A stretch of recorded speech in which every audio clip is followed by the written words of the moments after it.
திங்கட்கிழமை midnight 1:30 மக்காவிலேருந்து Medina வந்த diesel லாரியில் மோதி 42 பேர் இறந்தவங்கள் புகைப்படத்தை பாருங்கள். என்ன கொடுமை பார்த்தீங்களா? அவங்க பஸ்ஸு ஏறுற வரைக்கும் அவங்க மௌத்தை இறந்ததை நினச்சிருப்பாங்களா? நம்ம சாவ போகிறோன்னு நினச்சிருப்பாங்களா? இதுதான் மனுஷன் வாழ்க்கை. நீங்கள் திமுறாமல் அயோக்கியத்தனமாக கண்டு எத்தனை காலம் வாழ்ந்துருவாங்க. மனுஷன் ஒரு நடியில் மனுஷனுக்கு இறப்பு வரும். எந்த வழியிலையும் விபத்து வழியிலையோ நோய் நொடியோ. எவ்வளோ ஒரு சிறு பிள்ளைகள்லாம் பச்சளம் குழந்தைகள்லாம் 8 வயசு 10 வயசு பச்சளை குழந்தைலாம் பார்க்கவே பரிதாபமாக இருக்குது.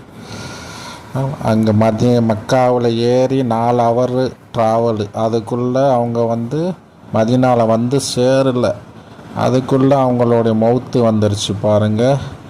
இது தான் உலகத்தில் தீங்கு செய்கிறதுக்கு அச்சப்படுங்க. யாரையும் கெடுத்து யாரையும் கெடுத்தல் பண்ணி யாரையும் மட்டத்திற்கு கீழே மிதித்து நம்ம காலங்காலமாக வாழ்ந்து மண்ணுக்கு போகும்போது எதுவுமே கொண்டுட்டு போகிறது கிடையாது. பாருங்கள், இவங்க இறங்கி மதீனாவில் உள்ள பள்ளிவாசல் ரசூலுல்லாஹ் நாயகம் அடக்க ஸ்தலம் எதுவுமே அவங்க காணலை.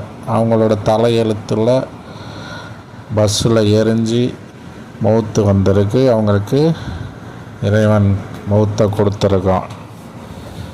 இது எந்த மேலே தவறு இருக்குது, யார் வழியில் வந்தது, டிரைவரோட அசால்ட்டான தவறுகளா மற்றவங்களோட தவறுகளா, இது சொல்லி பிரயோஜனம் இல்லை.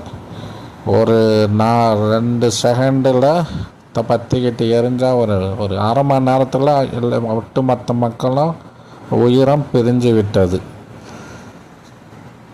எப்படி உலகத்தில் பாருங்கள், உலகம் தான் வாழ்க்கை.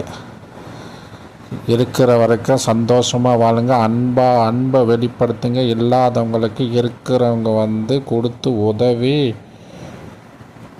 நல்லதை செய்யுங்க. நல்லதை செஞ்சுட்டு புண்ணியம் செஞ்சுட்டு போங்க.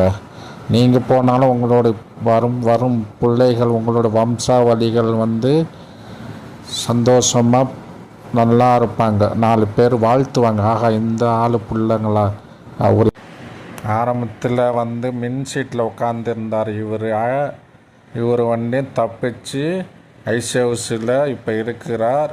இன்னும் சுய நினைவுகள் கொஞ்சம் கொஞ்சமாக திரும்பின உடனே இவங்கள்ட்ட எல்லா ரிப்போர்ட்டும் சவுதி அரேபியா